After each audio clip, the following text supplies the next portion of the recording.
Hi guys, welcome to our channel again. This is ChemXplain and this would be the third episode of Organic Chemistry series. Hope you enjoyed the videos by now. And as far as you can remember, in previous videos we discussed about the alkanes, about the functionalities, the functional groups, the similarities and differences between many organic molecules. Now, in this session, we are also going to continue to do so, but I'm going to start with a really popular molecule. Now, let me write the formula here. It would be C2H5OH. Fine, I give you some seconds to think if you can tell me the name of this molecule. So, yes, you're right. This molecule is called ethanol, and it's kind of an alcohol that we use every day for sanitizing. Fine. But there's also another way to show this structure. We can say there's one carbon, which is connected to 3 other hydrogens. Also another carbon, which is connected to 2 hydrogens, 1 oxygen and another hydrogen. Fine. So when we are looking at this molecule, we can see 2 main parts. Now let's discuss them together. The first part would be this, which I'm going to show with blue color. And it is OH, or in a more accurate way, we call it hydroxyl group. Or it can be said as a functional group. It means this OH makes this molecule an alcohol. Fine. Now, there's also another part which I'm going to indicate using purple color. Now, I'm going to ask you for the formula of this part. You can answer it easily, huh? So C2H5. Okay, but what is this C2H5? I think you can remember that in our previous sessions, we talked about the general formula of alkanes. We can say that they are CXH2X plus 2. So if we replace X with 2, we can have C2H6. But here we have H5. It means that this alkane loses one of its hydrogens and becomes C2H5. Fine. So in many different organic molecules, we have this part, which its general formula is CXH2X plus 1. Be careful. This is plus 1. This is plus 2. This is because of the difference between these molecules. I'm talking about that one hydrogen. Okay, so CXH2X plus 1. In chemistry, we have a name for this group to make it easier to refer. We call them alkyl groups. Yes, alkyl groups. So alkyls are groups that connected to different functionalities, and they can form different molecules together. Okay, to make it a little simpler and easier to show, we can say that usually alkyls are shown using the capital R, which stands for radical or residue. Fine. I think you can remember that there are another group of molecules which we can show using ROR. Now, if you are not familiar with this molecule, don't be worried, don't get rushed into it. We are going to discuss about it in the following videos in details. But for now, let's say that these molecules are called ethers. Now, when I say ROR, OR, it means that we have two groups of alkyls that have the same number of carbons in their structures. For example, if this one is C5H11, this one is also C5H11. No difference. But let me show it in another way. I say R, O, R prime. Okay, this prime here means that the formula of these two groups of alkyls are different for sure. For example, one of them has 7 carbons, one of them has 9 carbons. It means that they are not the same, they are different. So the first group would be referred as symmetrical ethers. However, the second group will be referred as unsymmetrical ethers. Fine. I guess it's enough for now. Let's head to the next part and you can get familiar with this concept. If you found these series of videos helpful and if you're interested in chemistry subjects, we would be really thankful if you hit that thumbs up button and subscribe to our channel for more content. Thank you. Let's continue. We can say the functional groups in organic molecules are typically attached to a hydrocarbon scaffold constructed only with single bonds. Substances consisting entirely of single-bonded carbon and hydrogen atoms and lacking functional groups are called alkanes. They're classified into several types according to structure. Different types would be the linear straight-chain alkanes, the branched alkanes in which a carbon contains one or several branching points, and the cyclic alkanes or cycloalkanes, which we will cover in the following videos. Fine. So the first group of alkanes are straight-chain alkanes. Straight-chain alkanes. Okay, what do we mean by straight-chain alkanes? I'm going to give you a really simple example. I have carbon, carbon, carbon, another carbon. And let's add the hydrogens as well.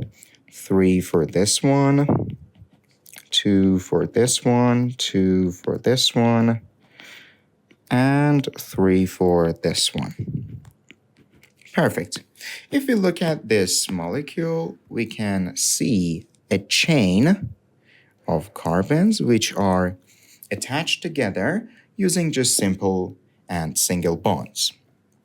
Okay, so if we can see only one chain and no branches in this molecule or any other molecules, we call them straight chain alkanes. But on the other hand, we have another group which we call branched alkanes. As an example, let's take a look at this one. We can say carbon, carbon, carbon, carbon, carbon, and yes. I'm not going to add the hydrogens because it would be something like waste of time. You can do it at home yourself. It's pretty easy. Now, let's find the chain again together.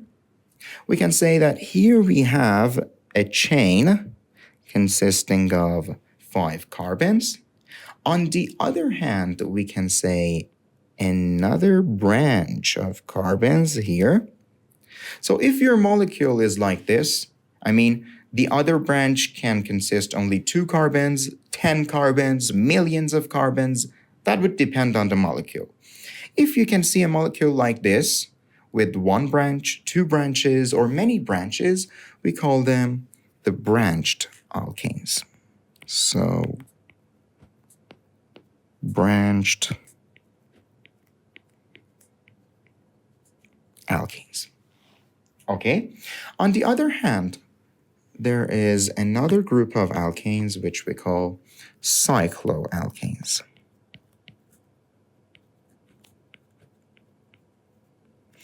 Now, do you have any idea before I'm going to, picture the structure here? I would be really happy to know your idea in the comment section. So let's take a look here together. I can say a carbon, another one, another one, another one, here, here, and here.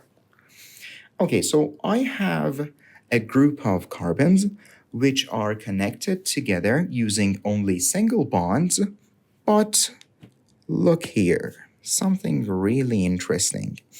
We can see that they form a kind of circle together, and that's why we call them cycloalkanes. Again, having a cycloalkane can depend on the numbers of the carbons and many other factors. For example, here we have 6 carbons in our circle. Maybe we have 10 carbons in another, cycloalkane, or many other options. So for now, I guess this is enough. Okay, let's go to the next part. Okay, let me ask you a question. I'm going to give you a formula, and I'm going to assure that it is the formula of an alkane, but you have to draw the structure for me. Let's go. I say C5H12. So which structure or what kind of structure do you suggest to draw? 5 carbons and 12 hydrogens, which are connected to each other. Okay, so you may simply say that we can connect 5 carbons in a row, and after that, simply add the hydrogens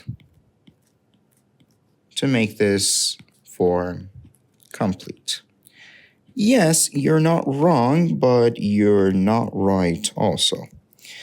When we have a formula for an alkane, always, or better to say most of the times, we cannot assure that only one possible structure is available for this formula. Okay, so this molecule that you said and I draw here, it's a correct answer. But what about this one? I say, I connect 4 carbons in a row and add another carbon here. And I continue filling the empty parts with hydrogens. So what's your idea about this one? Do you think it's the wrong answer? Actually, it's not the wrong answer, or it's not the right answer either. We can say it's another possible answer. We can add the hydrogens here and make this structure work as well. So the first one, which we have here, is a straight chain alkane. However, the second one that I suggested is a kind of, branched alkane. However, we can have a third answer. We can say, I connect 3 carbons straight in a row, and then I add the 2 carbons which are left in these 2 different directions, and fill them with, let's say, the hydrogens. Okay, the third answer is also a possible one, and it's not wrong, but so what can we say if the question asks us to draw the structure of a certain formula? The answer is this.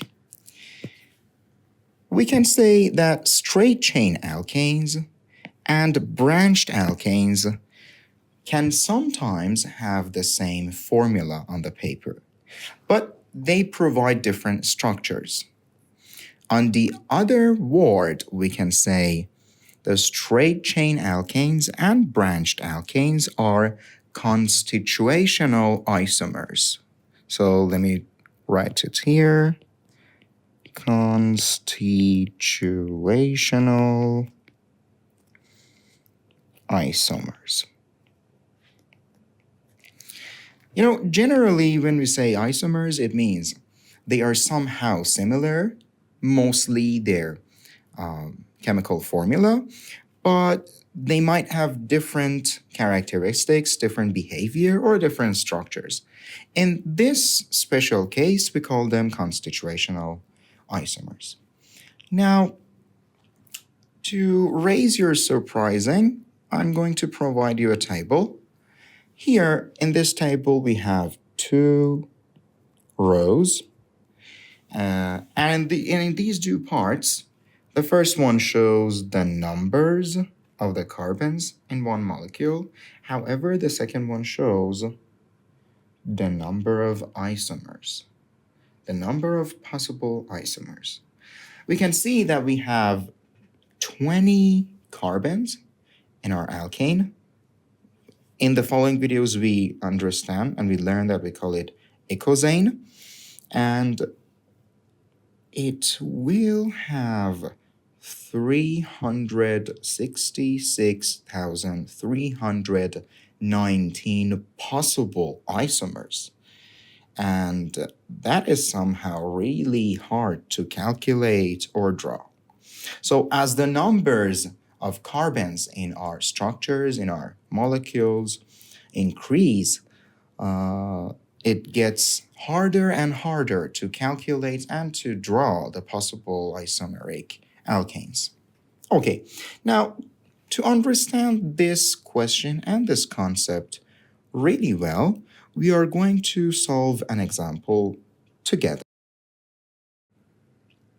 Okay, the question says, draw the structures of the 5 isomeric hexanes.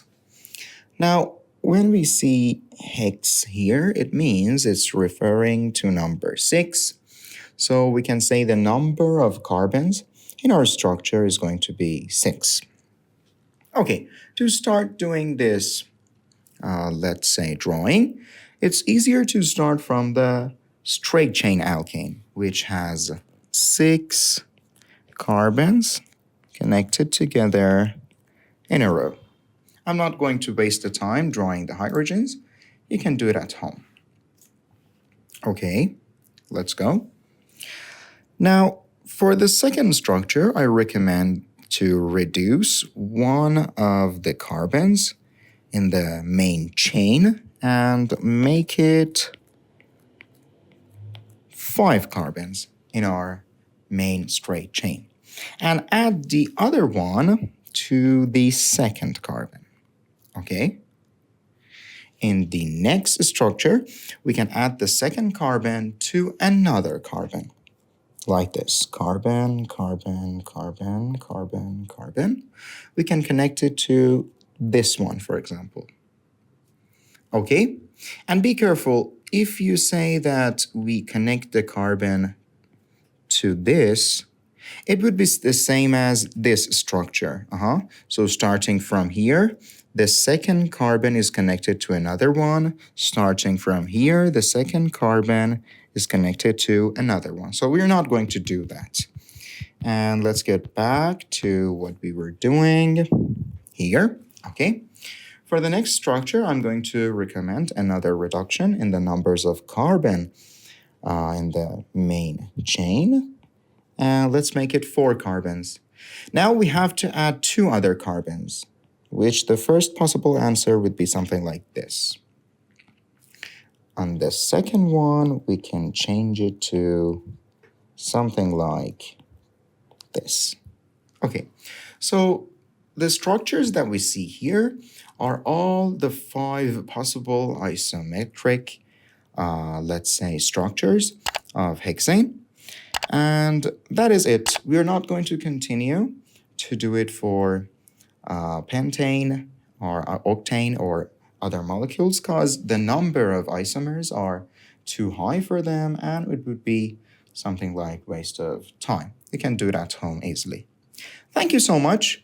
Hope you enjoyed this video. Hope it helped you. And we are going to continue this series next week. Thank you so much. Don't forget to subscribe and like the video.